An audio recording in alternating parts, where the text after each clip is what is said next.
재보궐선거의 선거운동 기간이 3월 25일부터 시작됐습니다.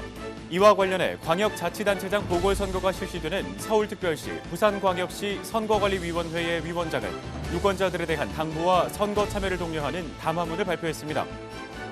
재보궐선거가 실시되는 전국 21개 선거구의 후보자들은 3월 25일부터 선거일 전일인 4월 6일까지 누구든지 공직선거법이 정하는 방법으로 자유롭게 선거운동을 할 수 있습니다. 4월 7일 실시하는 재보궐선거의 후보자 등록이 지난 19일 마감됐습니다. 등록을 마친 후보자들은 3월 25일부터 법이 정하는 바에 따라 선거운동을 할 수 있습니다. 선거관리위원회는 이번 재보궐선거에서도 재보궐선거 실시 지역에 코로나19 확진자를 치료하고 있는 생활치료센터에 특별 사전투표소를 운영합니다. 서울에 5개소, 부산에 1개소를 설치할 예정이며 향후 코로나19 확진자 수 증감 추이 등에 따라 최종 결정됩니다. 중앙선거관리위원회는 재보궐선거 투표와 관련해 내 투표소 찾기 서비스를 운영합니다. 4월 7일 재보궐선거일에 투표하려는 선거인은 반드시 정해진 투표소에서 투표해야 하는데요. 내 투표소 찾기는 PC 또는 스마트폰을 활용해 중앙선관위 홈페이지에서 검색할 수 있습니다.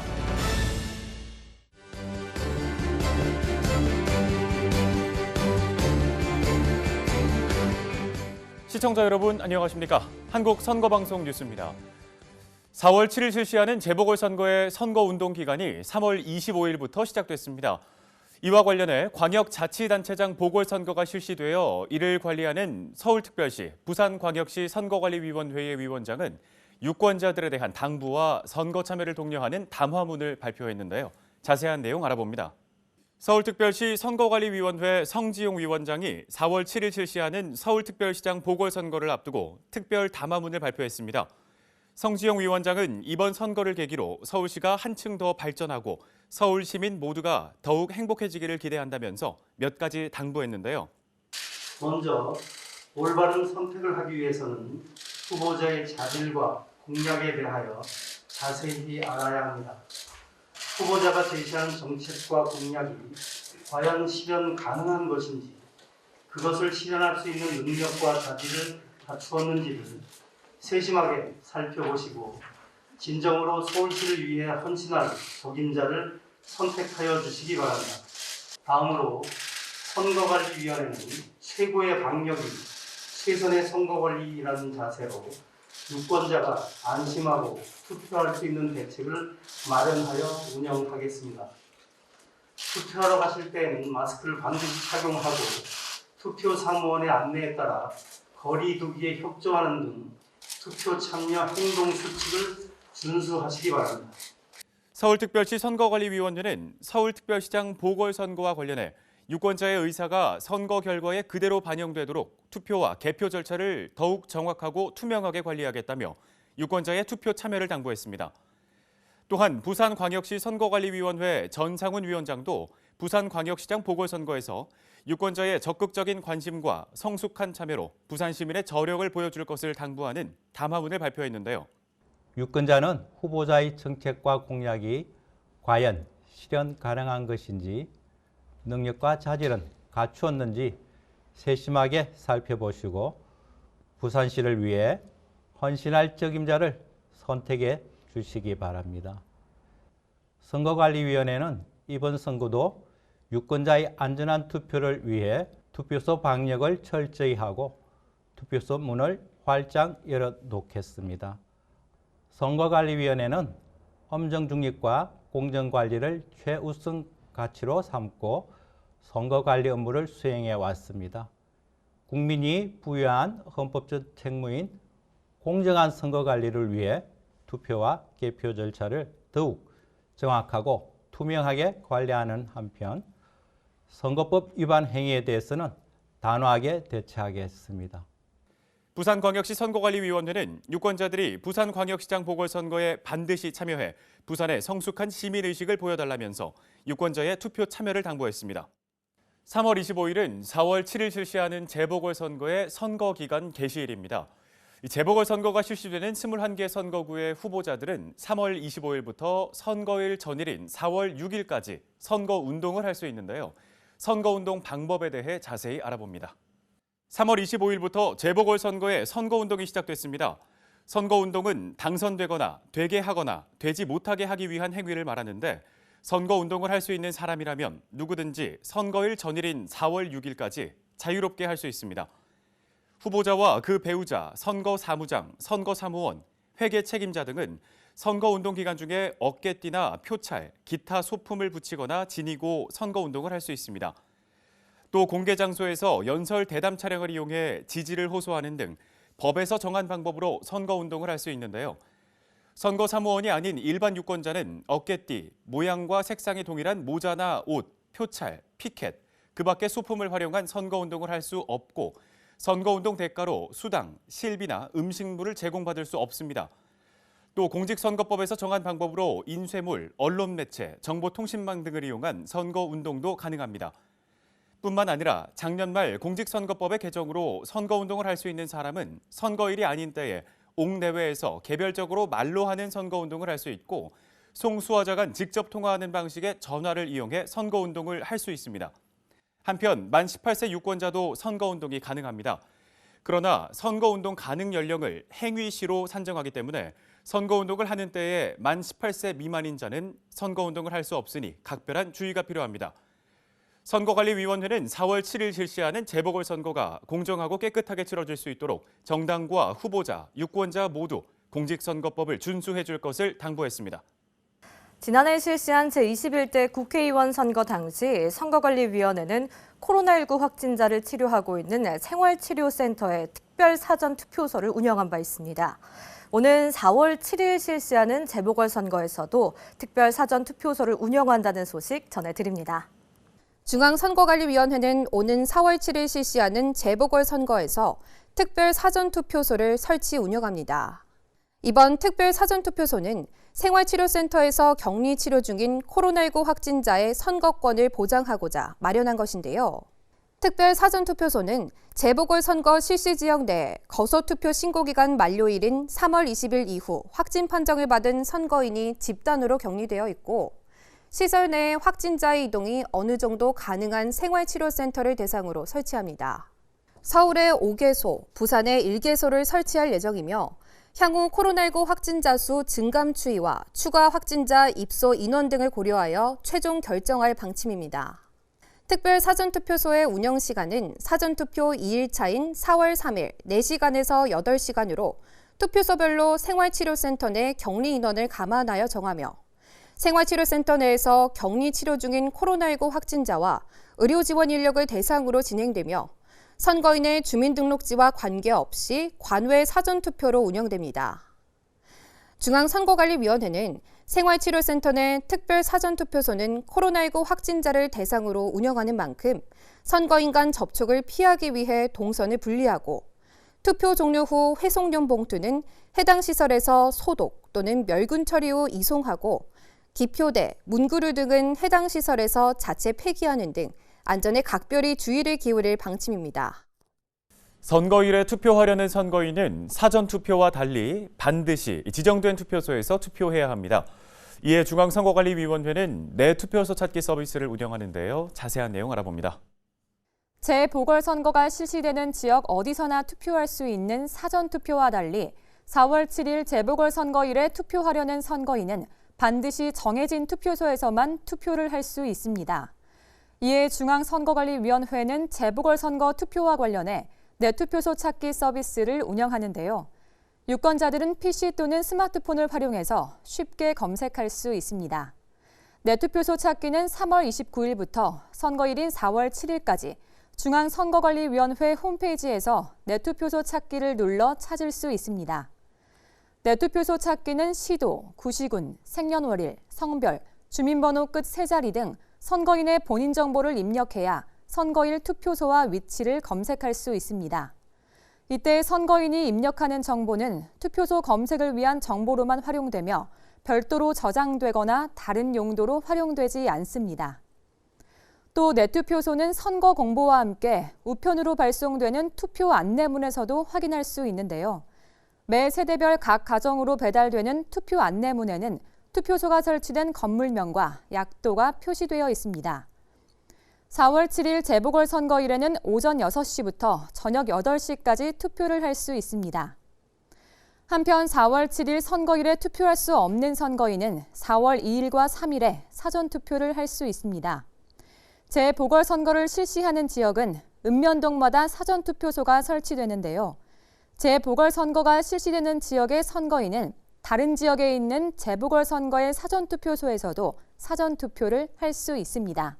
재보궐선거 사전투표는 4월 2일 금요일과 4월 3일 토요일 오전 6시부터 오후 6시까지 투표할 수 있고 사전투표소는 중앙선거관리위원회 홈페이지에서 찾아볼 수 있습니다. 한국선거방송 뉴스 이소민입니다. 선거관리위원회는 정당과 후보자의 정책 공약에 대한 유권자의 알 권리를 보장하고 정책 선거를 확산시키기 위해 매 선거마다 공약 자료를 제출받아 공개합니다. 이번 재보궐선거에서도 후보자 선거 공보 등을 공개하는데요. 관련 내용 전해드립니다. 선거관리위원회가 오는 3월 25일부터 선거일인 4월 7일까지 재보궐선거 후보자의 선거 공보 등을 공개합니다. 선거관리위원회가 공개하는 자료는 지방자치단체장 후보자는 5대 공약과 책자형 선거 공보, 선거 공약서이고 지방의회 의원 선거 후보자는 책자형 선거 공보입니다. 선거관리위원회가 재보궐선거 후보자의 선거 공보 등을 공개하는 이유는 후보자의 정책과 공약 정보에 유권자가 보다 쉽게 접근해 정책 선거를 실현하고 각 후보자들의 공약을 편리하게 비교하여 유권자의 편의성을 증진하기 위해서인데요. 지방자치단체장 후보자의 5대 공약과 선거 공약서는 3월 25일 목요일부터 공개되며 모든 후보자의 책자형 선거 공보는 3월 28일 일요일부터 공개됩니다. 후보자의 선거 공보 등의 공개는 후보자가 선거 공보 파일 등을 제출하면 선거구 선거관리위원회에서 선거관리 시스템에 PDF 파일을 업로드하고 정책 공약 알림이 사이트를 통해 대국민에게 공개됩니다. 만약 선거 공보, 선거 공약서 등을 PDF 파일로 제출받지 못한 경우에는 인쇄물을 스캔하여 업로드합니다. 특히 후보자들에게 선거 공보 등의 PDF 파일을 이미지가 아닌 문자 인식이 가능한 형태로 제작 권고하여 시각장애 선거인의 공약 정보 접근성을 높이고자 노력하였습니다. 선거일 후에는 당선인 공약을 제외하고 일괄 삭제됩니다. 한국선거방송 뉴스 김서혁입니다. 3월 25일부터 재보궐선거 후보자의 본격적인 선거운동이 시작됩니다. 선거운동 기간에는 선거방송토론위원회가 주관하는 후보자 토론회도 개최되는데요. 이 후보자 토론회는 당일 생방송뿐 아니라 다시 보기로도 시청할 수 있습니다. 관련 내용 전해드립니다. 중앙선거방송토론위원회가 4월 7일 실시하는 재보궐선거와 관련해 후보자 토론회 다시 보기 서비스를 실시합니다. 후보자 토론회 다시 보기 서비스는 재보궐선거 후보자 토론회의 시청 접근성 확대를 위해 마련됐는데요. 재보궐선거 후보자 토론회는 중앙선거방송토론위원회 및 중앙선거관리위원회 유튜브와 네이버 TV, 카카오 TV를 통해도 실시간 생중계되고 모바일을 포함한 중앙선거방송토론위원회 홈페이지와 유튜브, 네이버 TV에서 다시 보기 서비스가 운영됩니다. 재보궐선거 후보자 토론회 다시 보기에서는 장애인과 고령자 등의 편의를 위해 자막이 제공되며 선거운동 기간 종료 후에도 중앙선거방송토론위원회 홈페이지와 유튜브 등에서도 다시 볼 수 있습니다.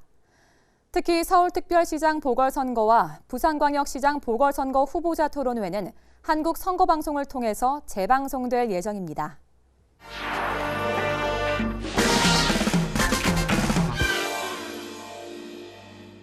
선거와 관련한 상식들을 자세히 설명해주는 선거의 디테일 시간입니다. 오늘은 기표연구의 변화에 대해서 알아보겠습니다. 안녕하세요. 여러분이 궁금해하는 선거의 뒷이야기를 낱낱이 아주 재밌게 풀어드리는 시간, 선거의 디테일입니다. 선거 시 지지하는 후보를 찍을 때 쓰는 이 기표 마크, 여러분은 뭐라고 읽으시나요?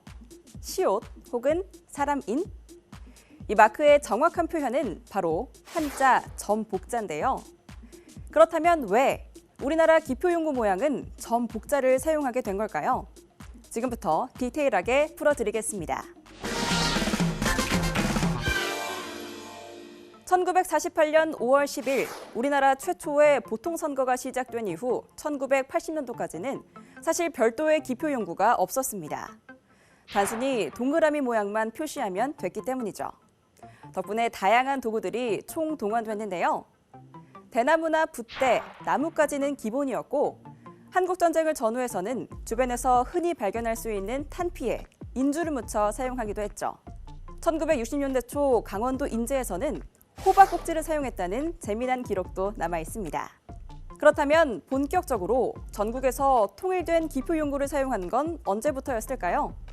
1985년 제12대 국회의원 선거부터였습니다. 별다른 도구를 챙길 필요 없이 전국적으로 표준화된 플라스틱 기표용구에 인주를 묻혀 찍기만 하면 됐었죠. 그런데 예상치 못한 문제가 발생했습니다. 인주가 덜 마른 상태에서 투표용지를 접었더니 반대쪽에도 똑같은 동그라미가 찍혀버린 경우가 생긴 거죠. 결국 누구에게 투표한 건지 몰라 유무효 구분에 어려움이 있었고요. 이를 해결하기 위해 1992년 제14대 대선 때부터는 원 안에 사람 인자를 새긴 기표용구로 투표의 유무효를 구분했는데요. 안타깝게도 이 기표 모양은 의도와는 달리 오해를 불러오기도 했었죠.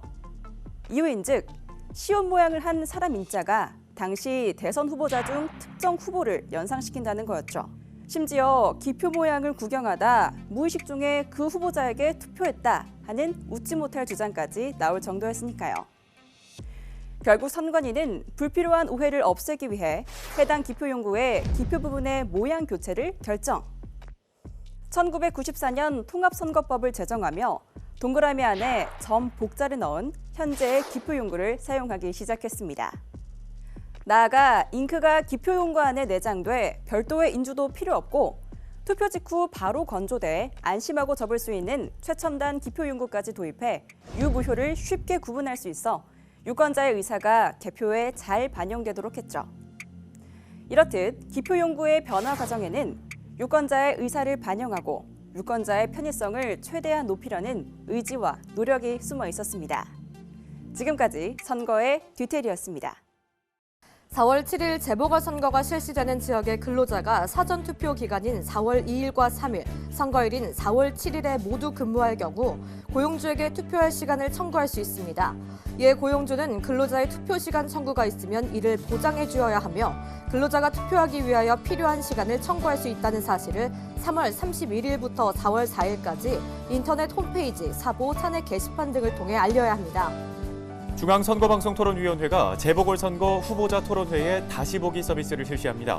재보궐선거 후보자 토론회 다시 보기 서비스는 3월 25일부터 4월 7일까지 모바일을 포함한 중앙선거방송토론위원회 홈페이지와 유튜브, 네이버 TV 등을 통해 볼 수 있습니다. 중앙선거관리위원회가 3월 29일부터 4월 7일에 실시하는 재보궐선거의 내 투표소 찾기 서비스를 운영합니다. 재보궐선거일에 투표할 경우에는 정해진 투표소에서만 투표할 수 있는데요. 내가 가야 하는 투표소는 매체대 발송하는 투표 안내문을 통해 안내하며 중앙선거관리위원회 홈페이지에서 내 투표소 찾기를 눌러 찾아볼 수 있습니다. 중앙선거관리위원회가 4월 12일까지 4월 7일 재보궐선거를 실시하는 지역에 온라인 투표 서비스를 제한합니다. 보궐선거가 실시되는 서울과 부산은 제한 기간 동안 온라인 투표 서비스의 신청과 선거일 지정이 불가하며 그 외 재보궐선거 실시 지역은 시도선거관리위원회가 인근 선거관리위원회와 협의하여 재보궐선거를 실시하지 않는 다른 구시군 선거관리위원회로 사무를 조정하여 온라인 투표 서비스를 운영합니다. 오는 3월 26일부터 재보궐선거가 실시되는 지역에서 후보자 선거 벽보가 첩부됩니다. 선거운동에 사용하는 선거 벽보에는 후보자의 사진, 성명, 기호, 정당 추천 후보자의 소속 정당명, 경력, 정견 및 소속 정당의 정강 정책 등이 게재되어 있습니다. 한편 정당한 사유 없이 선거 벽보를 훼손, 철거한 사람은 2년 이하의 징역 또는 400만 원 이하의 벌금에 처해집니다.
18일과 19일 재보궐선거가 실시되는 전국 21곳 선거구에서 후보자 등록이 마감됐습니다.